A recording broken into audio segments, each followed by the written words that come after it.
ناس كتير فاكرة إن أول لما تاكل حلويات جسمك بيحولها لدهون مباشرة، لكن الحقيقة مش كده خالص. تعال أما أعرفك خطوة بخطوة إيه اللي بيحصل لجسمك أول لما تاكل قطعة الحلويات حتى لو من ضمن سعراتك الحرارية.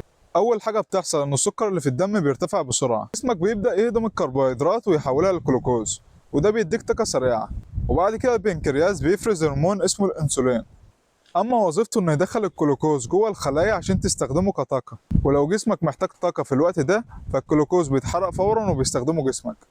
ولو الطاقة زيادة شوية جسمك بيخزنها في العضلات والكبد على شكل جلايكوجين.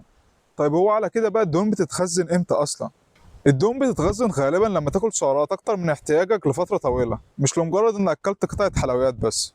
فلو قطعة الحلويات دي من ضمن سعراتك فما تقلقش، انت كده ما بوظتش الدايت. وانا مش هدفي من الفيديو ان اوصل لك انك عادي تاكل حلويات براحتك، لا، الفكرة كلها اللي جاي اوصلها لك انك الدايت مش حرمان.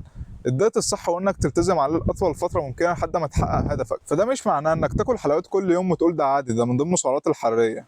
لان الحلويات برضو مهما كان مش اختيار صح تعتمد عليه كل يوم. خليها حاجه من وقت للتاني، واهم حاجه انك تستمر على النظام لحد ما توصل لهدفك. فعايزك بقى ما تنساش تدعيلي، ولو استفدت ما تنساش تعمل فولو عشان تستفيد اكتر.